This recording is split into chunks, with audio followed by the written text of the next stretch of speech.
ఆ గురి కొరకు ప్రయాసపడేటువంటి విధానంలో దేవుణ్ణి ఆశ్రయించి ఆ దేవుడు కనికరించినటువంటి విధానంలో ఎప్పుడైతే ఓ గురికి మనం చేరుకున్నామో ఆ గురికి కారణమైనటువంటి, లేకపోతే ఆ స్థితికి కారణమైనటువంటి సర్వోన్నతుడైన దేవుడిని ఎప్పుడు కూడా మర్చిపోకూడదు.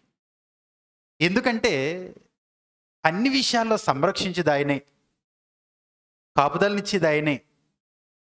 ప్రయాణం ఉంటుందండి, అటు ఇటు ప్రయాణం ఉంటుందండి, రాష్ట్రాలు దాటి వెళ్ళాలండి. యూపీ నానా ఉత్తరప్రదేశ్ రాష్ట్రాలు దాటి వెళ్ళాలి. అక్కడ ఉన్నటువంటి వాతావరణం వేరు, అలాగే అక్కడ తీసుకునేటువంటి ఆహారం ఇక్కడ మనం తినేటువంటి వాటికంటే కొంచెం భిన్నంగా ఉండేటువంటి పరిస్థితులు, అక్కడ ఉన్నటువంటి మనుషుల యొక్క తత్వాలు ఇవన్నీ కూడా డిఫరెంట్గా ఉంటాయండి. ఏదైనా మన ఇంటి దగ్గర ఉండి మన ఇంటి దగ్గర ఉండేటువంటి ఆ వాతావరణం కావచ్చు, తీసుకునే ఆహారం కావచ్చు, అది ఎలాంటిదైనా సరే దానికి మనం ఎడ్జస్ట్ అవుతామండి, సర్దుకుపోతామండి, దాన్ని మనం స్వీకరించగలుగుతామండి. ఇంటి దగ్గర కాకుండా మరొక చోట మనం అడ్జస్ట్ అవ్వడం అనేది చాలా క్లిష్టమైనటువంటి పరిస్థితి. కానీ భవిష్యత్తులో ఒక ఉన్నతమైనటువంటి స్థానానికి వెళ్ళాలి అంటే ఖచ్చితంగా వాటన్నిటిని కూడా ఏం చేయాలండి? వాటన్నిటిని కూడా స్వీకరించాలి. అలా స్వీకరించిన వాళ్ళు ఎప్పుడు కూడా ఏమవుతారంటే గొప్పవాళ్ళు అవుతారండి. అమ్మో నేను ఉండలేను, నా వల్ల కాదు, ఇది నేను చేయలేను, నేను తాగలేను, ఇది తినలేను అని అనుకున్న వాళ్ళు ఏమవుతారండి? వాడు ఆ విజయాన్ని సాధించలేరండి. నేను ఏలూరు ట్రైనింగ్కి వెళ్ళమని ఒకరిని సజెస్ట్ చేస్తే అక్కడ దోమలు ఉన్నాయని, అక్కడ ఇంట్లో ఉండేటువంటి వాతావరణం లేదని, చలికాలంలో వేడి నీళ్ళు ఉండవని, బాబు అందరితో కలిసి నిద్రపోవాలంటే కొంచెం కష్టంగా ఉంటుందని, ఉదయాన్నే లేవడం ఇబ్బందికరమని, కంఠస్థ వాక్యాలు ఇస్తారు అవన్నీ కూడా చెప్పడం కష్టమని, బాబు నెలకు 5 రోజులు అక్కడ ఉండి సర్దుకోవడం ఇబ్బందని ఒక వ్యక్తి ట్రైనింగ్కి వెళ్ళడం మానేసేటండి. ఇంకా అక్కడి నుంచి ఎక్కడికి వెళ్ళినా వెళ్ళడం, 4 రోజులు ఉండడం, 1 వారం ఉండడం, తిరిగి వచ్చేయడం. నేను చెప్పానండి, రాష్ట్రంలో ఏ మూలకి వెళ్ళినా అక్కడ దొరికేటువంటి వాక్యం దొరకదు. ఇంకా ఫెసిలిటీస్ అవన్నీ కూడా మనకు అనుకూలంగా ఉండవు, అలాగని దారుణంగా ఉండవు. కాబట్టి ఒక ఉన్నతమైనటువంటి స్థానానికి మనం వెళ్ళాలి అంటే ఖచ్చితంగా అక్కడ ఉన్నటువంటి పరిస్థితులను మనం స్వీకరించాలి. అప్పుడే ఉన్నతమైనటువంటి స్థానానికి మనం చేరుకోగలుగుతాం. ఈరోజు గొప్ప గొప్ప అధికారులు కావచ్చు, లేకపోతే గొప్ప గొప్ప నాయకులు కావచ్చు, వీళ్ళ ఒక గురి కలిగి ఈరోజు ఎవరైతే కష్టపడుతున్నారో, లేకపోతే కష్టపడి ఒక ఉన్నతమైన స్థానంలో ఉన్నారో వాళ్ళందరూ కూడా వెనకాల వారు పడినటువంటి పాటలు అన్నీ ఇన్ని కాదండి. ఏదేమైనా ఒక ఉన్నతమైన స్థానాన్ని చేరుకోవాలంటే ఖచ్చితంగా దేవుణ్ణి ఆశ్రయించాలి. అదే సమయంలో మనకంటూ ఒక తపన ఉండాలి. అటువంటి సమయంలో సర్వోన్నత దేవుడు అన్ని విషయాల్లో ఆయన ఆశీర్వదిస్తారంటే అండి. కీర్తన గ్రంథం 121వ కీర్తన 8వ వచనం మనం పరిశీలన చేస్తే, కీర్తన గ్రంథం 121వ కీర్తన 8వ వచనాన్ని మనం పరిశీలన చేస్తే, ఇది మొదలుకొని అదండి, మహోన్నతుడు దేవుడు కాపాడితేనే మన జీవితంలో క్షేమం అనేది ఉంటుందండి. ఆయన సంరక్షిస్తేనే మనకు ఆరోగ్యం అనేది ఉంటుందండి. ఆయన కనికరిస్తేనే, ఆయన కృప చూపిస్తేనే అన్ని విషయాల్లో మనము ఆనందంగా మనం ఉండగలుగుతాం. ఆయన కాపుదలను ఇవ్వకపోతే, ఆయన సంరక్షించకపోతే ఎవరు ఎన్ని ప్రయత్నాలు చేసినా ఎంత మాత్రము కూడా విజయం ఉండదంట, సంరక్షణ ఉండదంటే. పక్క పేజీలో చూడండి, 127వ కీర్తన 1వ వచనం మనం చదివితే, యెహోవా ఇల్లు కట్టించని ఎడల దాని కట్టువారు ప్రయాసం వ్యర్థమే, యెహోవా పట్టణమును కాపాడని ఎడల దాని కావలి కాయవారు మేలుకొనినుట వ్యర్థమే. అది ఏంటండి ఇక్కడ అర్థం?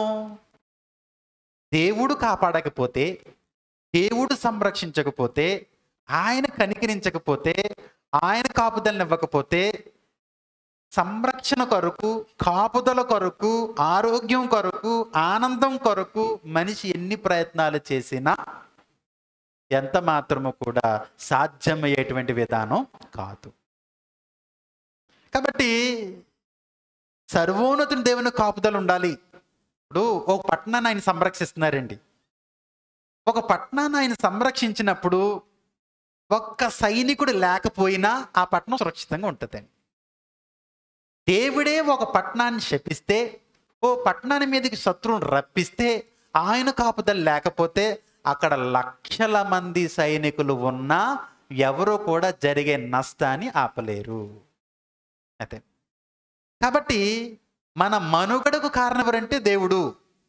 ఈరోజు ఆరోగ్యంగా ఉన్నామంటే, ఆనందంగా ఉన్నామంటే, ఏదైనా ఆహారం తింటున్నామంటే, తిన్నది మనకి శరీరానికి పడుతుంది అంటే, ఇలాగ అన్ని విషయాల్లో కూడా దేవుడు సంరక్షిస్తేనే మనకు ఆరోగ్యము క్షేమము ఉంటుందనే విషయాన్ని మనం గమనించాలి. కాబట్టి అటువంటి మహోన్నతుని దేవుని కృప కనికరము ఎప్పుడు కూడా మనకి తోడై ఉండాలంటే, ఆయన కాపుదల ఎప్పుడు ఉండాలంటే, ఆయన సంరక్షణ మనకి ఎప్పుడు ఉండాలంటే ఆయన మార్గముల్లో మనం నడుచుకోవాలి. మనం ఎప్పుడైతే ఆయన మార్గాల్లో మనం నడుచుకుంటామో మన మార్గాన్ని చూసుకునేది ఎవరండి? ఆయనండి. సర్వలోకంలో ఉన్నటువంటి ప్రతి మనిషికి దేవుడు చెప్పేది ఒకటేనండి, నా మార్గంలో నడవండి, మీ మార్గాన్ని నేను చూసుకుంటాను. అదండి. ఒకసారి గ్రంథం నుండి కొన్ని విషయాలు మనం పరిశీలన చేస్తే, ఆదికాండం 28వ అధ్యాయము 15వ వచనం మనం పరిశీలన చేస్తే, ఎంతో మంది భక్తులకు విశ్వాసులకు మహోన్నతుడిని దేవుడు ఆయన తోడయుండి ఎన్నో భౌతిక సంబంధమైనటువంటి విషయాల్లో కాపుదలని సంరక్షించినటువంటి విధానం ఉన్నతమైంది. ఆదికాండం 28వ అధ్యాయము 15వ వచనంలో దేవుడు యాకోబుతో మాట్లాడుతున్నటువంటి ఒక విషయాన్ని జాగ్రత్తగా మనం పరిశీలన చేద్దాం. ఇదిగో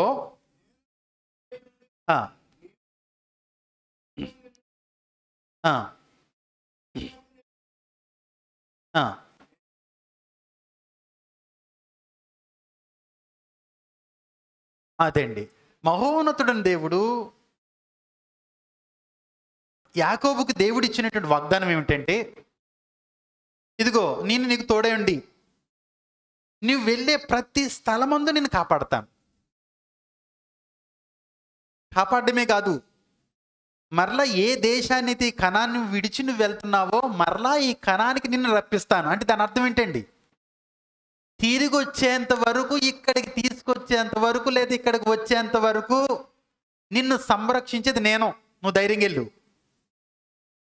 అక్కడ ఎంత కష్టం వచ్చినా నష్టం వచ్చినా నేనున్నానే, మర్చిపోకు, మరలా నేను తీసుకొస్తాను అనేటువంటి గొప్ప వాగ్దానాన్ని దేవుడు ఎవరికి ఇచ్చారండి? యాకోబుకి ఇచ్చారండి. అన్నట్టుగానే చేశారమ్మా? దేవుడు మధ్యలో విడిచిపెట్టేశారా? అన్నట్టుగానే చేశారండి. ఎక్కడికి వెళ్ళాడండి? లాభం దగ్గరికి వెళ్ళాడండి. వీళ్ళకి ఎన్ని ఇబ్బందులు పడ్డాడండి? లాభాన్ని ఎన్ని రకాలుగా ఏడిపించాడమ్మా అండి. అల్లుల్ని ఎంత వాడుకోవాలో అంత వాడుకుని, ఎంత ఏడిపించాలో అంత ఏడిపించి అండి అక్కడ చాలా విసుగు రప్పించినటువంటి పరిస్థితి అక్కడ లాబాను యాకోబు పట్ల చేశాడు. ఎందుకు ఆ పరిస్థితి ఉంటుందంటే, దేశాన్ని విడిచిపెట్టి వచ్చేసాడు, తండ్రిని తల్లిని విడిచిపెట్టి వచ్చేసాడు, కంప్లీట్గా ఒక ఇల్లరకు వెళ్ళేటువంటి పరిస్థితిలో లాభాన్ని దగ్గర ఉండేటువంటి పరిస్థితి అక్కడ ఉంది. కాబట్టి అక్కడ ఒక రకంగా చెప్పాలంటే లాబాను యాకోబును ఒక రకంగా ఆడుకున్నాడు. ఒకసారి సందర్భంలో తన బాధను వ్యక్తపరుస్తున్నాడు వచ్చేసేటువంటి సందర్భంలో. ఆదికాండము 31వ అధ్యాయము 38వ వచనం నుంచి మనం పరిశీలన చేస్తే చూడండి, ఒకసారి యాకోబు తన బాధను అంతటినీ చెప్పుకుంటున్నాడండి. ఆదికాండము 31వ అధ్యాయం 38వ వచనం, ఈ 20 ఏండ్లు నేను ఎద్దనుంటిని. ఎన్ని సంవత్సరాలు అంటండి? 20 years అండి. నీ గొర్రెలనైనను మేకలనైనను ఈచుకుని పోలేదు, నీ మంద పొట్టేలు నేను తినలేదు, దుష్ట మృగముల చేత చేర్చబడిన దాన్ని నీ ఎద్దుకు తేక ఆ నష్టం నేనే పెట్టుకుంటుని. అంటే చూడండి, ఏదైనా నష్టపోతే నష్టపోయిందని చెప్పక ఆ నష్టాన్ని యాకోబే పెట్టుకున్నాడంటే. ఎందుకు వచ్చిన గొడవ? ఈ లాభంతో ఎందుకు వచ్చిన గొడవ? ఈ మాంగారితో ఎందుకు వచ్చిన గొడవ? అంటే ఒక వ్యక్తి మరొక వ్యక్తి పట్ల ఎలా ప్రవర్తిస్తాడంటే ఎదుటి వ్యక్తి యొక్క మనస్తత్వాన్ని బట్టి క్రూరత్వాన్ని బట్టి, ఆ వ్యక్తి యొక్క ఆలోచన విధానాన్ని బట్టి, లాబాను యొక్క ఆలోచన అంతటిని, మనస్తత్వాన్ని ఎరిగినటువంటి యాకోబు ఎలా ప్రవర్తించాడంటే, ఎందుకు వచ్చిన గొడవ? అయితే పగటి యందు దొంగిలింపబడిన దాన్ని నేను, రాత్రి యందు దొంగిలింపబడిన దాన్ని ఏమి నా యొద్ద పుచ్చుకుంటివి. నేను ఎలాగుంటిని? పగటి ఎండకు రాత్రి మంచుకును నేను క్షీణించి తిని, నిద్ర నా కన్నులకు దూరమాయను. ఇది వరకు నీ ఇంటిలో 20 ఏండ్లు ఉంటిని. నీ ఇద్దరి కుమార్తె నిమిత్తము 14 ఏండ్లను, నీ మంద నిమిత్తము 6 ఏండ్లను నీకు కొలువు చేసి తిని. అయినను నీవు నా జీతము 10 మార్లు మార్చితివి. నా తండ్రి దేవుడు అబ్రహాము దేవుడు ఇస్సాకు భయపడిన దేవుడు నాకు తోడయ్యుండని ఎడలా. ఒక కీలకమైన విషయం చెప్తున్నాడండి. మహోన్నతుడిని దేవుడు నాకు తోడుండకపోతే నిశ్చయముగా నీవు నన్ను వట్టి చేతులతోనే పంపివేసి ఇందువు. అదండి. అంటే తన ఆ 20 ఏండ్లు అక్కడ బ్రతికినంత కాలం నాకు ఎవరు తోడై ఉన్నారని యాకోబు చెప్తున్నాడు? దేవుడు నాకు తోడై ఉన్నాడు. నువ్వు నన్ను ఏడిపించావు, నన్ను ఇబ్బంది పెట్టావు. పగల ఎండకి, రాత్రి మంచుకి నిద్ర లేకుండా క్షీణించిపోయాను. అంటే చూడండి ఎంత అక్కడ బాధను అనిపించాడో చూడండి. ఎవరిని పెట్టండి? లాబాన్ని పెట్టండి. నేను క్షీణించిపోయాను అంటే చాలా ఇబ్బంది పెట్టాడండి, చాలా హింసింపబడ్డాడండి యాకోబు. అయినా సరే మహోన్నతుడైన దేవుడు యాకోబుని ఎప్పుడు కూడా విడిచిపెట్టలేదు. ఇక్కడ ఒక విషయాన్ని మనం గమనించాలండి. విశ్వాసికి శ్రమలు ఖచ్చితంగా ఉంటాయి. ఆ శ్రమలన్నింటిలో విడిపించేది ఎవరండి? మహోన్నతుని దేవుడు. ఇక్కడ యాకోబు విశ్వాస కాదండి, తనకు అనేక శ్రమలు ఎదురైనాయి, లేకపోతే తన జీవితం అంతా కూడా పూల పాన్పు మీద వెళ్ళినట్టుగా సాగిపోయిందండి. ఏ విశ్వాసకైనా ఏమున్నాయండి? దేవుని గ్రంథం మనం పరిశీలన చేస్తే అనేక శ్రమలు అనుభవించారు. ఆ శ్రమలన్నిటిలో ఆదుకున్నది, సంరక్షించింది సర్వోన్నతుడైనటువంటి దేవుడు. ఇక్కడ యాకోబు చెప్పినట్టు గొప్ప విషయం ఏంటంటే, దేవుడు నాకు తోడై ఉన్నారు. అదే అండి. ఎందుకు తోడై ఉన్నారు? యాకోబు దేవుని మార్గంలో నడుచుకున్నాడు కాబట్టి. ఎప్పుడైనా సరే మనమైనా లేకపోతే ఎవరైనా, ప్రతి ఒక్కరూ కూడా దేవుని మార్గంలో ఎవరైతే నడుచుకుంటారో వారి మార్గాన్ని సరళము చేసేది మహోన్నతుడైనటువంటి దేవుడు. అలాగే ఈ యాకోబు జీవితం గడిచిన తర్వాత వాడి పిల్లలు ఎవరైతే ఉన్నారో వారందరూ కూడా ఇశ్రాయేలీలుగా పిలువబడ్డారు. వారిని కూడా నడిపించింది ఎవరంటే మహోన్నతుడు దేవుడే. వారు ప్రయాణం చేసినటువంటి ఆ అరణ్యం గురించి చెప్పబడినటువంటి ఒక భయంకరమైన మాట ఎవరని చెప్పండి అమ్మా. వారు ప్రయాణం చేసిన అరణ్యమును గూర్చి ఒక భయంకరమైనటువంటి మాట ఎవరైనా ఒక్క మాట చెప్పండి ఏంటి?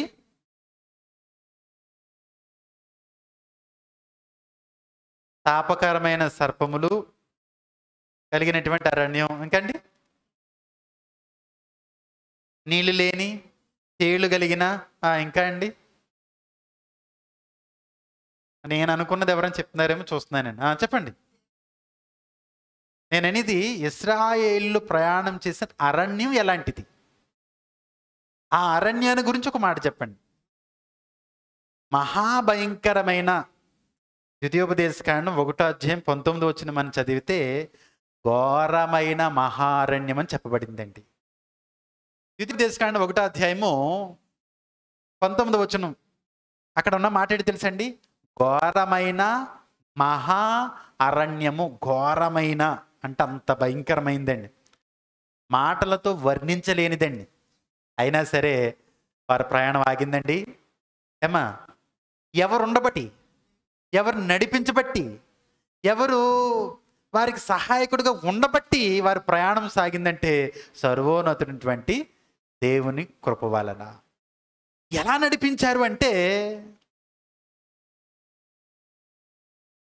31వ వచనం 1వ అధ్యాయము చూడండి ఎలా నడిపించారు దేవుడు. చక్కగా వివరించినటువంటి ఒక విషయాన్ని మనం చూద్దాం. 31 వచనం, 1 అధ్యాయం 31 వచనమండి. ఐగుప్తులోను అరణ్యములోను మీ కొరకు చేసినట్లు మీ పక్షముగా యుద్ధము చేయును. మీరు ఈ చోటికి చేరే వరకు మీరు వచ్చిన మార్గం అంతటిలోనూ మనుషుడు తన కుమారుని ఎత్తుకున్నట్లు మీ దేవుడిని యెహోవా మిమ్మల్ని ఎత్తుకుని వచ్చిన సంగతి మీరు ఎరుగుదురని మీతో చెప్పి తిని. అదండి, అంటే పిల్లలు లేకపోతే పిల్లల్ని తీసుకుని ఏదైనా ప్రాంతానికి వెళ్తున్నప్పుడు ఎదరైనా బురద ఉన్నప్పుడు, లేకపోతే రోడ్డు సరిగా లేనప్పుడు, లేకపోతే ముళ్ళకంపలు ఉన్నప్పుడు, లేకపోతే ఏదైనా ఇబ్బందికరమైన పరిస్థితులు ఉన్నప్పుడు ఆ తండ్రి కానీ ఆ తల్లి కానీ ఏం చేస్తారంటే ఆ బిడ్డ, అంటే నడవగలిగేటువంటి బిడ్డ అయినా సరే వెంటనే తీసుకుని ఎత్తుకుని ఆ బిడ్డతో నడుస్తారు. నడవగలడు కదా, ఎందుకు ఎత్తుకున్నారు? నడవలేను అనుకుంటే వేరే విషయం. నడవగలడు, చక్కగా నడుస్తున్నాడు, కొంచెం పెద్దవాడయ్యాడు, అయినా సరే తండ్రి ఎత్తుకున్నాడండి, ఆ తల్లి ఎత్తుకుందండి. ఎందుకంటే ఏమో ఈ నడిచేటువంటి క్రమంలో ఏదైనా ప్రమాదం సంభవించొచ్చేమో అనేటువంటి ఆలోచన కలిగినటువంటి విధానంలో తల్లిదండ్రులు ఎలాగైతే ఆలోచిస్తారో అలాగ సర్వోన్నతుడు దేవుడు వారిని తండ్రి తన కుమారుని నడిపించినటువంటి రీతిగా, ఎత్తుకుని నడిపించినటువంటి రీతిగా మహోన్నతుడు దేవుడు ఏం చేశారండి, వారిని ఇశ్రాయేలు ప్రజలందరినీ కూడా ఆయన నడిపించి ఉన్నారు. రాత్రి అగ్నిస్తంభం గాను, అలాగే పగలు మేఘస్తంభం గాను వారికి తోడుగా ఉండి నడిపించినటువంటి విధానం. 40 సంవత్సరాలండి, 40 సంవత్సరాలు కూడా ఎటువంటి లోటు లేకుండా సంరక్షించినటువంటి విధానం అండి. ఆ 40 సంవత్సరంలో బట్టలు ఏమవ్వలేదంటండి, పాతకెళ్ళలేదండి. కాలు ఏమవ్వలేదంటండి, వాయలేదండి. ఎందుకనండి? ఎందుకు కాలు వాయలేదండి? ఎందుకు ఈ బట్టలు పాతకెళ్ళిపోలేదండి? వారిని నడిపించింది సర్వోన్నతునటువంటి దేవుడు. కాబట్టి దేవుడు అంతలా నడిపించిన వారు మాత్రం కృతజ్ఞత కలిగి బ్రతకలేదండి. అవిశ్వాసాన్ని కనబరిచారు, మూర్ఖత్వాన్ని కనపరిచారు, దేవుని కోపం రప్పించారు, ఆయన్ని ఎదిరించారు, తిరుగుబాటు చేసి ప్రవర్తించినటువంటి విధానం ఇశ్రాయేలు జీవితంలో కనబడుతుంది. ద్వితీయోపదేశకాండం 1వ అధ్యాయము 33వ వచనంలో ఆ మాటను మనం పరిశీలన చేయొచ్చండి. చూడండి, రాత్రి అగ్నిలోను పగలు మేఘములోను మీకు ముందర నడిచిన మీ దేవుడని యెహోవా యందు మీరు విశ్వాసముంచలేదు. అదేంటి అంటే చూడండి, దేవుడు వారిని నడిపించిన అంటే కృతజ్ఞత లేని వాళ్ళు మాట నీళ్ళు, కృతజ్ఞత లేని వాళ్ళండి. ఈ భూమి మీద ఎవరైనా సరే మహోన్నతుడని దేవుడు చేసినటువంటి మేలులను మరిచిపోయి ఎవరైతే ప్రవర్తిస్తారో వారందరూ కూడా ఇశ్రాయేలు ఎలాగైతే ప్రవర్తించారో అలాగే ప్రవర్తిస్తారు. కానీ యాకోబు అలా చేయలేదండి, ఇస్సాకు అలా చేయలేదండి, అబ్రహాం అలా చేయలేదండి, నోవాహు అలా చేయలేదండి, లోతు అలా చేయలేదండి. విశ్వాసులు ఎంతో మంది కృతజ్ఞత కలిగే ఉన్నారు. ఈ ఇశ్రాయేల్లో చాలా మంది మాత్రం కృతజ్ఞత లేని వారిగా వారు బ్రతికిన విధానం. కాబట్టి మనము క్షేమంగా ఉండాలంటే, మన మార్గంలో మన నడిచేటువంటి మార్గంలో దేవుని యొక్క సహాయం మనకు ఉండాలంటే, ఆయన కాపుదల మనకు ఉండాలంటే ఖచ్చితంగా మనమందరము కూడా ఆయన మార్గంలో నడవాలి. నాయన నీ మార్గంలో నేను నడవను, నన్ను నడిపించు అంటే ఆయన మనల్ని నడిపిస్తారా? సాధ్యం కాదండి. ఖచ్చితంగా ఆయన మార్గంలో మనం నడవలసిందే, నడిస్తేనే ఆయన మనల్ని నడిపిస్తానంటారు. సరే, మనం ద్వితీయోపదేశకాండం 8వ అధ్యాయము 6వ వచనం మనం చూద్దాం. ద్వితీయోపదేశకాండము 8వ అధ్యాయము 6వ వచనం మనం పరిశీలన చేస్తే, ఆయన మార్గంలో నడుచుకున్నట్లును ఆయనకు భయపడినట్లును నీ దేవుడని యెహోవా ఆజ్ఞలను గైకొనవలెను. అదండి, ఎవరి మార్గంలో నడవాలంటండి? ఎవరి మార్గంలో నడవాలి? ఆయన మార్గంలో నడుచుకున్నట్లును ఆయన మార్గంలో నడవాలి. మన మార్గం వేరు, ఆయన మార్గం వేరు. మన మార్గం ఏంటమ్మా? మన మార్గం వేరండి, ఆయన మార్గం వేరండి. ఆయన ఏమంటారంటే నా మార్గంలో నడవండి. మీ మార్గాన్ని నేను క్లియర్ చేస్తాను, సరళం చేస్తాను, ఇబ్బంది లేకుండా చూసుకుంటాను, నేను మీకు సంరక్షణ ఇస్తాను, మీకు కాపుదలను ఇస్తాను. అదండి. అయితే ఈరోజు లోకల్ ఏం చేస్తున్నారు తెలుసండి? ఏదైనా వెహికల్ కొనుక్కున్నారనుకోండి, ఒక బస్సు కానీ, ఒక లారీ కానీ, ఆటో కానీ, ఇంకేమైనా వెహికల్ కొనుక్కున్నారనుకోండి, నీ రాకపోకలందు యెహోవా నిన్ను కాపాడును, కీర్తన గ్రంథం 121:3 అని వాక్యం ఉంటే దేవుడు ఆ వెహికల్ని, ఆ కుటుంబాన్ని ఆయన కాపాడతారా? ఆ వ్యక్తి, ఆ కుటుంబము దేవుని మార్గంలో నడుచుకుంటే ఆయన కాపాడతారా? క్లియర్ చేయండి అమ్మా. వాక్యం ఉంటేనా, మనం నడుచుకుంటేనా? అయితే అంటే ఏమీ లేదండి. ఈ అన్యులు ఆ నిమ్మకాయ పెట్టి, ఇంకేదో పెట్టి, నువ్వే కాపాడని ఆ నిమ్మకాయ మీద ఆధారపడి వెళ్తారండి. ఈరోజు క్రైస్తవులు ఎలా తయారని తెలుసా అండి? ఓ వాక్యం వేసేయడం, నువ్వే నడిపించుకో. మంచిదే, వాక్యం ఉండడం మంచిదే. ఆ వెహికల్కి ఆ వాక్యం ఉండడం కంటే మనం ఎంతగా ఆయన మార్గంలో నడుచుకుంటున్నాం అన్నది చాలా ఇంపార్టెంట్ అండి. ఆయన మార్గంలో నడుచుకోవాలి. నడుచుకునేటువంటి క్రమంలో ఆయన మార్గం వేరు, మన మార్గం వేరే. ఆయన మార్గం ఎలాంటిది, మన మార్గం ఎలాంటిదని ఒకసారి మనం చూస్తే యెషయా గ్రంథం 55:8. యెషయా గ్రంథం 55:8 మనం చూస్తే, నా తలంపులు మీ తలంపుల వంటివి కావు, మీ త్రోవలు నా త్రోవల వంటివి కావు, ఇదే యెహోవా వాక్కు. ఆకాశములు భూమికి పైన ఎంత ఎత్తుగా ఉన్నవో, మీ మార్గముల కంటే నా మార్గములు, మీ తలంపుల కంటే నా తలంపులు అంత ఎత్తుగా ఉన్నవి. అదే ఆయన తలంపులు మన తలంపులు, ఆయన త్రోవలు మన త్రోవలు చాలా వ్యత్యాసం అంటండి, చాలా వ్యత్యాసం అంటండి. ఆకాశములకుని భూమికి ఎంత ఎత్తు ఉన్నదో అంత డిఫరెంట్ అంటండి, అంత డిఫరెంట్. కాబట్టి ఒకసారి మనం గమనిస్తే అసలు దేవుని మార్గం ఏంటి,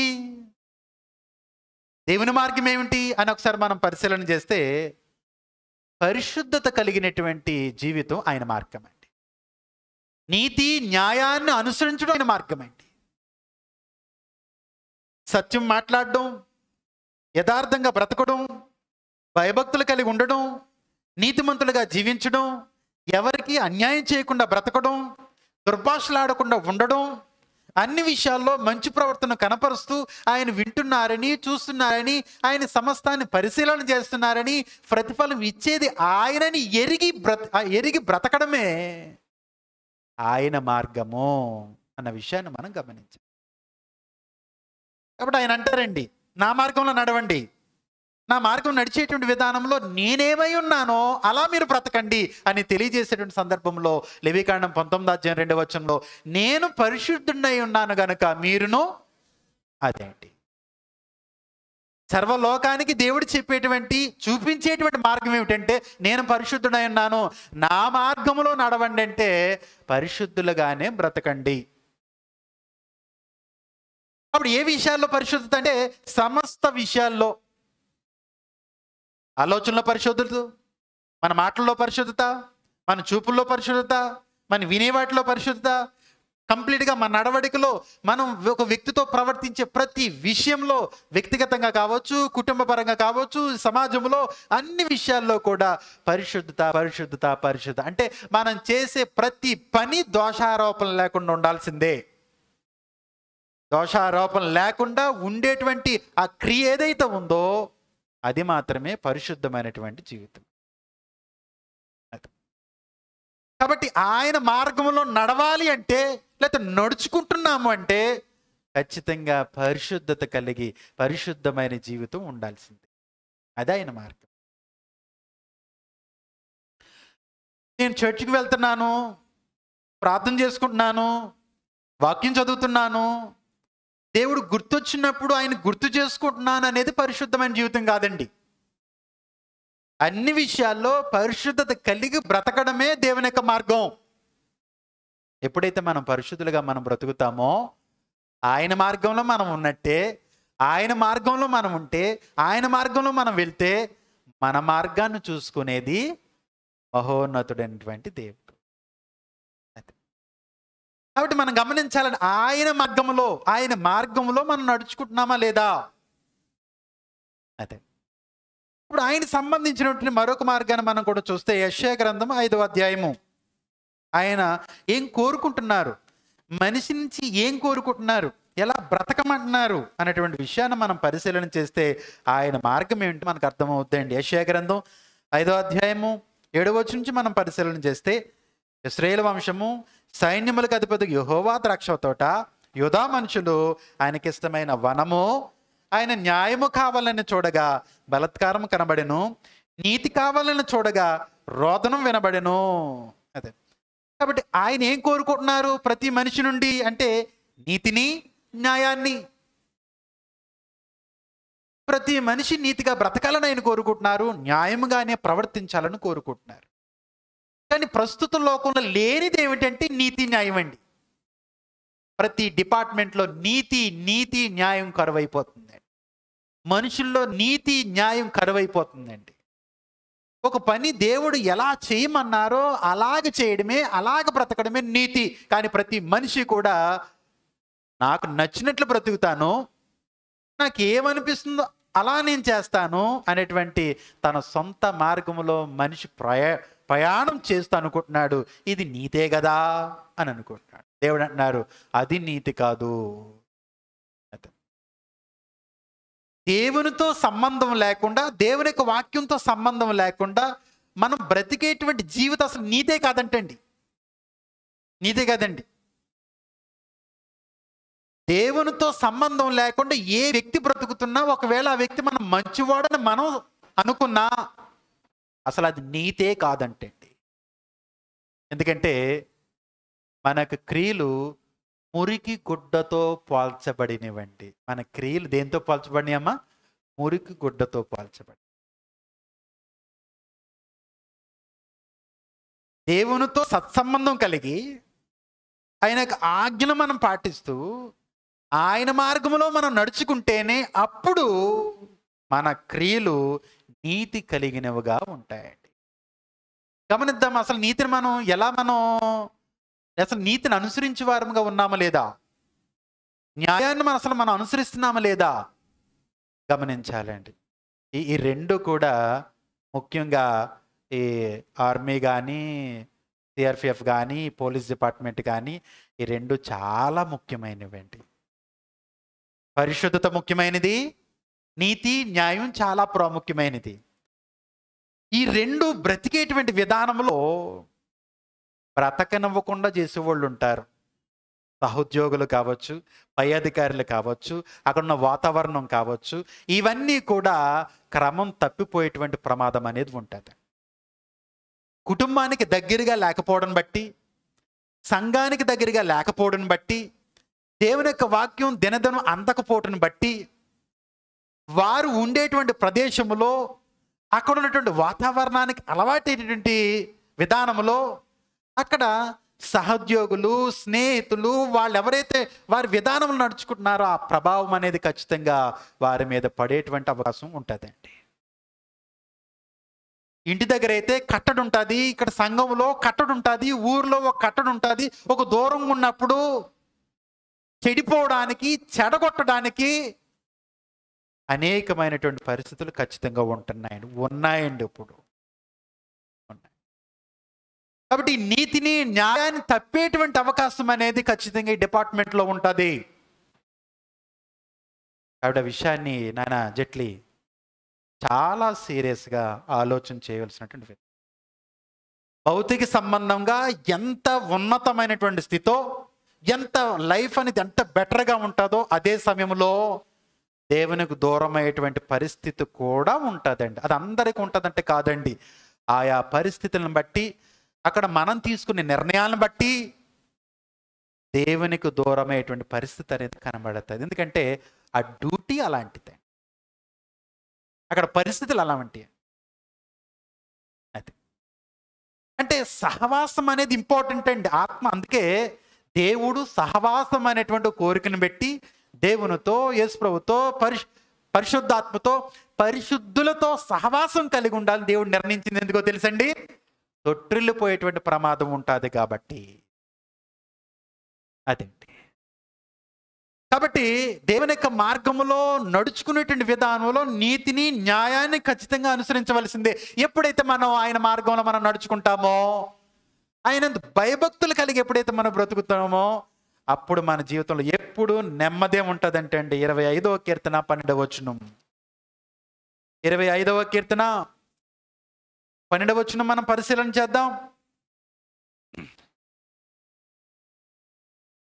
యెహోవాయందు భయభక్తులు గలవాడెవడో వాడు కోరుకొనవలసిన మార్గమును ఆయన వానికి బోధించును, అతని ప్రాణము నెమ్మదిగా ఉండును, అతని సంతానం భూమిని స్వతంత్రించుకొనును. అదండి జాగ్రత్తగా గమనించాలి. ఆయనందు భయభక్తులు కలిగి ఎవరైతే బ్రతుకుతుంటారో కోరుకునేటువంటి మార్గాన్ని ఆయన వారికి బోధిస్తారంటే, ఎలా నడుచుకోవాలి, ఏ మార్గాన్ని ఎంచుకోవాలి, ఆ మార్గంలో ఎలా ఉండాలి, ఇవన్నీ కూడా దారి చూపించేది ఎవరంటండి? సర్వోన్నతుడైనటువంటి దేవుడే. అందుకే కొందరు చూడండి, దేవునితో ప్రమేయం లేకుండా, సత్సంబంధం లేకుండా, దేవుని మీద ఆధారపడకుండా ఏదో చెయ్యాలనుకుంటారు, కానీ ఏది చేయలేరండి. లోకంలో మీరు చూడండి అమ్మా, దేవునితో సంబంధం లేకుండా ఏదో చేద్దామనుకుంటారు, అవ్వదు. కానీ ఆయనందు భయభక్తులు కలిగేటువంటి బిడ్డలు మాత్రం ఆయనే ఏ మార్గంలో నడిపించాలో ఆయనే దారిని చూపిస్తారు. చూడండి ఎంత వ్యత్యాసం ఉందో చూడండి. ఆయన కాదని ఏమీ చేయలేమండి, ఆయన చిత్తం లేకుండా ఏమీ చేయలేమండి. ఆయన మీద ఆధారపడకుండా చాలామంది ఏమంటారంటే, నేను చేయగలను, నాకు టాలెంట్ ఉంది, నేను కాబట్టి నేను ఏదైనా చేస్తాను అని వెళ్ళేటువంటి విధానంలో అది జరిగేటువంటి పరిస్థితి ఉండదు. కన్ఫామ్ అండి. ఆయన ఆశ్రయిస్తేనే, ఆయన తోడుకుంటేనే, ఆయన నడిపిస్తేనే మన మార్గం అనేది సులువుగా, సునాయాసంగా, విజయవంతంగా ముందుకు సాగిపోతాయి. అటువంటి దేవుని పట్ల ఎలా ఉండాలంటండి? భయభక్తులు కలిగి ఉండాలి. భయము, భక్తి. నన్ను సృజించినటువంటి దేవుడు, నన్ను పోషిస్తున్న దేవుడు, నాకు ఆరోగ్యాన్ని, క్షేమాన్ని అన్ని దయచేసినటువంటి దేవుడు, ఈ స్థితిలో ఉంచింది దేవుడు అనేటువంటి విషయాన్ని ఎప్పుడు మనం మర్చిపోకూడదు. మర్చిపోకుండా ఉంటే కృతజ్ఞత కలిగి మనం బ్రతుకుతాము, మర్చిపోతే కృతజ్ఞత హీనులుగా మనం బ్రతుకుతాం. ఆయన మీద ఆధారపడి ఆయనందు భయభక్తులు కలిగి మనం బ్రతుకుతూ ఉంటే మన జీవితంలో ఏముంటుందంటండి? అతని ప్రాణమునకు నెమ్మది. అదండి నిజంగా జీవితంలో నెమ్మది ఉంటే అంతకంటే మించిన ఉన్నతమైన జీవితం ఏదైనా ఉంటుందమ్మా? అమ్మా, నెమ్మది లేదు, అన్నీ ఉన్నాయి. నెమ్మది లేదు, అన్నీ ఉన్నాయండి, ఏ లోటు లేదండి, అన్నీ ఉన్నాయి. కానీ లేనిది ఏంటంటే నెమ్మది లేదు. అసలు అది జీవితమేనండి? జీవితమేనా? కావాల్సిన నెమ్మది, ఆ నెమ్మదినిచ్చేది దేవుడు. డబ్బు ఇవ్వదండి, స్నేహితులు ఇవ్వరండి, బంధుమిత్రులు ఇవ్వరండి, మన జ్ఞానం ఇవ్వదండి, మన బలం ఇవ్వదండి, నేన కాబట్టి అనుకుంటే దొరికేది కాదండి. అది దేవుడు ఇచ్చేదండి. అది ఆయన ఎవరికి ఇస్తారంటే అండి? ఆయన బిడ్డలకు, ఆయన మార్గములో నడిచిన వారికి, ఆయన మార్గములో నడిచిన వారికి మన మార్గములో ఆయన నెమ్మదిస్తారు. అదండి ఉన్నతమైనటువంటి జీవితం.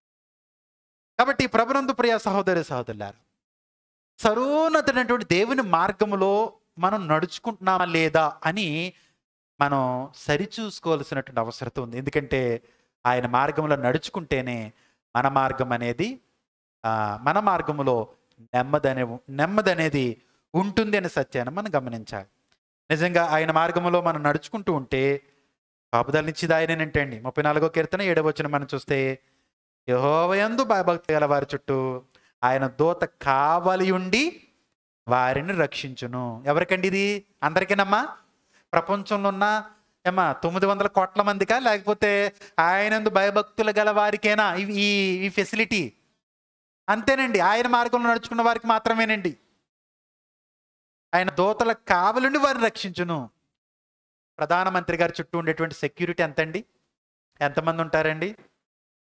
మన ఒక వీడియో చూస్తే ఆ వీడియోని చేసిన వ్యక్తి అంటున్నాడు, ప్రధానమంత్రిని కల్లో కూడా ఎవరు చంపలేరు అని వర్ణిస్తున్నాడండి. అంటే వాడేటువంటి కారుని బట్టి, అక్కడ ఉండేటువంటి ఎస్పీజీ డ్యూటీ చేసేవాళ్ళు, వారు తీసుకున్న ట్రైనింగ్ని బట్టి, వారు దగ్గర వెపన్స్ని బట్టి, వారు ఎంత సెక్యూరిటీని ఇవ్వగలరో దాన్ని వర్ణిస్తూ చెప్పిన మాట ఏంటి తెలుసండి? ప్రధానమంత్రిని ఎవరు కూడా కల్లో కూడా చంపలేరు అన్నాడు. నిజమే, ఎవరో కల్లో చంపలేరండి. ఆయన బ్రతికుండగా చంపగలరు ఎవరు? అదే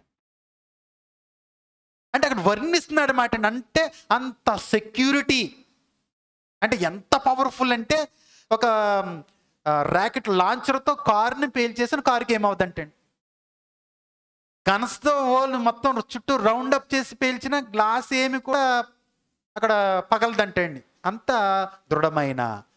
కానీ ఇక్కడ దేవుడు మనకి ఇచ్చేటువంటి సెక్యూరిటీ అంతకంటే 100 రెట్లండి. ఒక దేవదూత సరిపోద్దమ్మా? మనకి కంటి కనబడదు, అవి కంటికి కనబడతాయి. కాబట్టి ఆయనందు భయభక్తులు గలవారికి ఆయన కాపుదల ఉన్నతంగా ఉంటుంది అన్న విషయాన్ని మనం గమనించాలి. కాబట్టి మనం చేయవలసిన పని ఏమిటంటే ఆయన మార్గములో మనం నడుచుకోవాలి. అందుకే అబ్రహాము తన కుటుంబంలో ఉన్న వారందరికీ చెప్పాడండి, మనం దేవుని మార్గంలో నడవాలి. ఒకసారి చూద్దాం. ఆదికాండం 18వ అధ్యాయము 19వ వచనం. ఆదికాండము 18వ అధ్యాయము 19వ వచనం చూస్తే, యెహోవా అబ్రాహామును గూర్చి చెప్పినది అతని కలుగు చేయనట్లు, తన తర్వాత తన పిల్లలను తన ఇంటివారు నీతి న్యాయములు జరిగించుచు యెహోవా మార్గమును గైకొనుటకు అతడు వారికి ఆజ్ఞాపించినట్లు నేను అతను ఎరిగి ఉన్నానెను. ఎవరు చెప్తున్నారండి మాట? సర్వోన్నతుడి దేవుడు అబ్రాహామును గురించి చెప్తున్నారు. ఏమిటంటే అబ్రహాము తన పిల్లలకు ఆజ్ఞాపించాడు నా మార్గంలో నడవాలని. మరి ఈరోజు ఒక తండ్రిగా భార్యకి పిల్లలకి చెప్తున్నామండి. తండ్రిగా ఈరోజు అటువంటి అబ్రహాము నేర్పించినటువంటి విధానం, అబ్రహాము చూపినటువంటి జీవితం ఈరోజు మన కుటుంబానికి మనం చూపిస్తున్నామా? ఒక తల్లి తన పిల్లలకి ఎలా చెప్తుందా? అమ్మ, మనం దేవుని మార్గంలో నడుచుకోవాలి, దేవుని మార్గంలో నడుచుకోవాలని ఈరోజు చెప్పేటువంటి పరిస్థితి ఉందండి. అబ్రహాం ఎందుకు చెప్పాడు? దేవుని మార్గం ఎంత ప్రాముఖ్యమైనది ఎరిగాడు కాబట్టి. ఆయన మార్గంలో నడుచుకుంటే ఎటువంటి ప్రతిఫలం ఉంటుందో తెలుసుకున్నాడు కాబట్టి మనమందరము కూడా ఆయన మార్గంలో నడవాలని అబ్రహాము తన కుటుంబానికి తెలియచెప్పాడు. అందుకే ఇస్సాకును అలా నడిపించాడు, మనవడైనటువంటి యాకోబును కూడా అలాగే నడిపించాడండి. మరి ఈరోజు మనం చెప్తున్నామండి మన పిల్లలకి, ఆయన బాగా చదువుకో, మంచిదే, మంచి స్కూల్లో నిన్ను వేస్తాం, మంచిది, ఆయన ఆకలి వేసి ఎప్పుడైనా తిను, నీకేం కావాలో కోరుకో, అన్నీ పెడతాం, ఓకే మంచిది, బాగుంది. మరి నీతిని న్యాయాన్ని అనుసరించేటువంటి విధానంలో మనం దేవుని పిల్లలుగా బ్రతకాలని, ఎవరి మీద నిందలేయకూడదని, ఎవరిని ఏ మాట అనకూడదని, ఎవరి మీద మనం దుర్భాషలు ఆడకూడదని, దేవుని పట్ల ఎప్పుడు గౌరవం, భయం, భక్తి ఉండాలని మరి ఇవి నేర్పిస్తున్నామండి మన కుటుంబానికి. ఇవి లేకుండా ఇంకేవో చెప్తే దేవుని మార్గం లేదు, మన మార్గమే ఉందండి. అక్కడ మన మార్గమే ఉంది. గమనించాలమ్మా, మన కుటుంబానికి ఏమి నేర్పిస్తున్నాం, మన పిల్లలకి ఏమి నేర్పిస్తున్నాం? అదే అండి. అంటే వాళ్ళకి ఒక వినే వయసు వరకు ఉంటుందండి, ఆలోపు నేర్పించాలండి. ఇంకా తర్వాత మనం ఎంత చెప్పినా లెక్క చేయాలి. ఒక ఏజ్ ఉంటుందండి, అక్కడ వరకు మనం ఎంత చెప్పాలి అంత చెప్పేయాలండి. ఇంకా దాటిందంటే మనం లెక్క చేయరండి. ఆ ముందు నేర్పించిందే ఆ తర్వాత ఉపయోగపడుద్దండి. ఇంకా తర్వాత ఇంకా వాళ్ళు వింటారా వినరా అన్నది వాళ్ళ విధానం. అంటే ఆ దేవుని యొక్క మాటలను మన కుటుంబానికి అబ్రాహాం వలె వివరించి తెలియజేస్తూ ఉండాలి. ఆ ప్రభావం ఎక్కడి వరకు వెళ్ళిపోయిందండి? ఇస్సాకు, యాకోబు, అలాగే యాకోబు పిల్లలు అనేటువంటి పిల్లల్లో యోసేపుకి వెళ్ళిపోయిందండి. ఆగినండి. మోషేకి వెళ్ళిపోయిందండి. అంటే వారు అక్కడ ఉన్నటువంటి తల్లిదండ్రులు చూడండి, వ్యవహరించిన విధానం, నేర్పించిన విధానం అలాగ చాలా కంటిన్యూ అయిపోయిందండి. ఆఖరికి కనానికి వెళ్ళేటువంటి విధానంలో చివరి వరకు వెళ్ళేటువంటి క్రమంలో కాలేబు యెహోషువ నిలబడిపోయారండి. మన దేవుని మార్గంలోనూ ఉండాలి. ఎంతో మంది ఎర్ర సముద్రం దాటితే ఏమా ఎన్నో లక్షల మంది దాటితే ఇద్దరు మాత్రమే నిలబడిపోయారండి. మనం దేవుని మార్గంలో ఉండాలి. కనానికి వెళ్ళిన తర్వాత ఒక కుటుంబం నిలబడిపోయిందండి. యెహోషువ అతని కుటుంబం ఏమన్నారండి? నేనును నా ఇంటి వారిను యెహోవాను సేవిస్తుంటే మేము దేవుని మార్గంలో ఉంటాం, మీరే మార్గంలో ఉంటారు మీ ఇష్టం, మేము మాత్రం మా దేవుని మార్గంలో ఉంటాం, మీరు ఎటు తేల్చుకోండి. కాబట్టి దేవుని మార్గంలో మనం నడుచుకుంటూ ఉంటే మన మార్గములో నెమ్మదిని, ఆనందాన్ని ఇచ్చేది సర్వోన్నతుడు దేవుడు. కానీ నీ మార్గంలో ఉండము, నీ మాట వినము, నీ ఆజ్ఞను బట్టి మేము బ్రతకము, అన్నీ జరిగిపోవాలంటే జరగవండి. జరగవు. నెమ్మది ఉండదు, మనశ్శాంతి ఉండదు, మనం చేసేటువంటి పనిలో విజయం ఉండదు. అప్పుడు గమనించాలండి, దేవుని మార్గంలో ఎక్కడో నేను రాంగ్ స్టెప్ వేస్తున్నాను, ఎక్కడో నేను సరిగా బ్రతకట్లేదు అని క్లియర్ చేసుకుంటే దేవుడు ఏం చేస్తారండి? మన మార్గాన్ని క్లియర్ చేస్తారు. కానీ చాలా సందర్భాల్లో దేవుని మార్గంలో నడుచుకునే విధానంలో ఎక్కడ మనం మిస్టేక్ చేస్తున్నాం అన్నదానికంటే, ఉదయాన్నే ఎవరి ముఖం చూశాను, నాకు ఈరోజు ఎవరు ఎదురొచ్చారు, ఈ మధ్యన ఎవరు నాతో ఎక్కువగా మాట్లాడుతున్నారు, లేకపోతే ఎవరు నా గురించి ఏడుస్తున్నారు, ఈరోజు ఏ రోజు, వీటి మీద దృష్టి పెడుతూ ఉంటామండి. ఇంకా అన్యులైతే చెప్పవసరం లేదండి. ఏదైనా నష్టం జరిగిందంటే వెంటనే క్యాలెండర్ దగ్గరికి వెళ్ళిపోతారండి. ఏ ముహూర్తం, ఎన్ని గంటలో, అసలు ఏ గడియల్లో నేను బయలుదేరాను, ఏ గడియల్లోకి ఇంటికి వచ్చాను, ఏది జరిగినా చూడండి, వాళ్ళకి ప్రతి అక్కడ ఉంటుందండి. ప్రతిది కూడా ఈ గడియ ఈ టైం. ఇప్పుడు వాళ్ళ మనము తయారవుతేనండి అసలు ఏం జరిగింది, మిస్టేక్ ఏం జరిగింది, ఎలా చేస్తున్నావు, లేదా ఏ విషయంలో వెనకబడి ఉన్నావు, లేదా ఏ విషయంలో దేవునికి వ్యతిరేకంగా బ్రతుకుతున్నావు అని క్లియర్ చేసుకోవడం మానేసి, ఆ మార్గాన్ని సరి చేసుకోవడం మానేసి ఏవో కారణాలు మనం ఎతుకుతూ ఉంటే దేవుని యొక్క మార్గంలో సరైన విధంగా మనం ఉండలేము. గమనించాలి. కాబట్టి ఎంతో మంది విశ్వాసులు దేవుని యొక్క మార్గంలో చక్కగా నడుచుకున్నారండి. సొలొమోను మొదట కొత్తలో రాజు అయినప్పుడు దేవుడు సొలొమోనుకి చెప్పారండి, నీ తండ్రి అయినటువంటి దావీదు నా మార్గంలో నడుచుకున్నాడు, జాగ్రత్త, అలాగే నువ్వు నడుచుకో. ఎవరు చెప్పారండి? దేవుడు దావీదుని గురించి సొలొమోనుకు చెప్పిన విషయం అండి. మొదటి రాజుల గ్రంథం 3వ అధ్యాయం 14వ వచనం. మొదటి రాజుల గ్రంథము 3వ అధ్యాయము 14వ వచనం మనం పరిశీలన చేస్తే, మహోన్నతుడైన దేవుడు దావీదు గురించి చెప్పినటువంటి మాట అండి. 3వ అధ్యాయం 14వ వచనం. మరియు నీ తండ్రి అయిన దావీదు నా మార్గంలో నడిచి, ఎవరి మార్గంలో నడిచాడంటండి? దేవుని మార్గంలో. ఎవరండి? దావీదండి. దేవుడు ఎవరితో చెప్తున్నారు ఈ విషయాన్ని? సొలొమోనుకు చెప్తున్నారు. చూడండి, నా కట్టడలను నేను నియమించిన ధర్మం అంతటిని గైకొన్నట్లు నీవు నడిచి వాటిని గైకొని ఎడల నిన్ను దీర్ఘాయుష్మంతునిగా చేసేదాను అని. ఇప్పుడు దేవుని మార్గంలో నడవడం అంటే అర్థం ఏంటండి? ఏమా దేవుని మార్గంలో నడవడం అంటే అర్థం ఏంటి? ఆయన ఇచ్చిన చట్టాన్ని గౌరవించాలి, ఆయన ఇచ్చిన ఆజ్ఞను ప్రేమించాలి. అప్పుడు ఒకసారి మనం ఆలోచన చేద్దామండి. ఒక వ్యక్తి ఎప్పుడు అబద్ధం ఆడుతూనే ఉన్నాడు అంటే దేవుని మార్గంలో ఉన్నట్ట లేనట్టండి? ఒకరిని ఎప్పుడు మనం ఏడిపిస్తున్నాం, హింసిస్తున్నాం, బాధ పెడుతున్నాం మన మాటల చేత, దేవుని మార్గంలో ఉన్నట్ట లేనట్టండి? పరిశుద్ధమైన జీవితానికి మనం ప్రాధాన్యత ఇవ్వట్లేదు.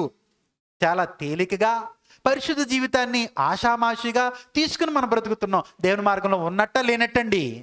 ఇలా మనం చెప్పుకుంటూ పోతే ఆయన ఆజ్ఞలకు భిన్నంగా బ్రతకడం దేవుని మార్గంలో లేనట్టే. ఇంత మహోన్నతుడు దేవుడు సొలొమోనుకు చెప్పినా సొలొమోను ఏం చేశాడమ్మా? ఆయన మార్గంలో నడవలేదండి, విడిచిపెట్టేశాడు.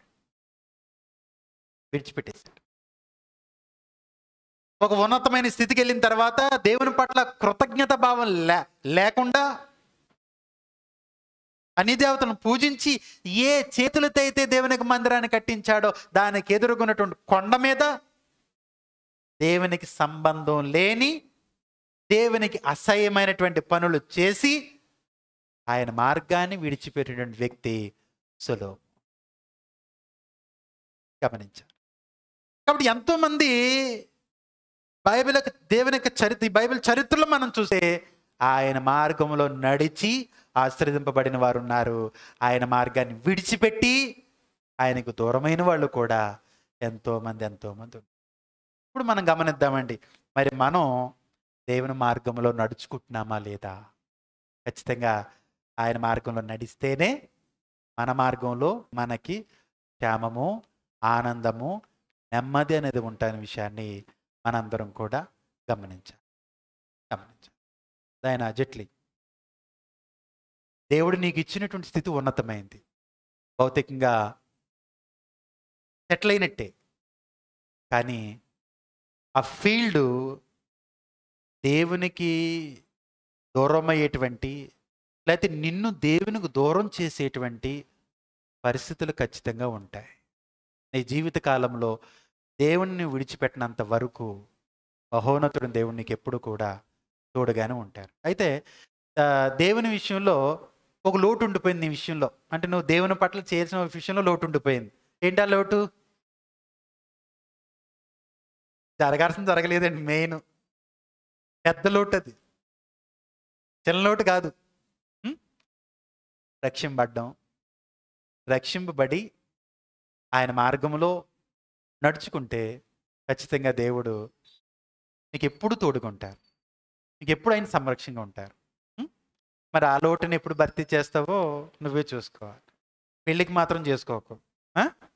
గమనిద్దాం. కాబట్టి మనందరం కూడా మహోన్నత దేవుని మార్గంలో మనం నడిస్తేనే మనందరికీ క్షేమం ఉందనే విషయాన్ని మనందరూ కూడా గమనించాలని కొద్ది మాటలు మీ అందరికీ తెలియజేస్తూ వాక్య భాగాన్ని ముగిస్తాం. అందరికీ వందనాలమ్మా. ప్రార్థన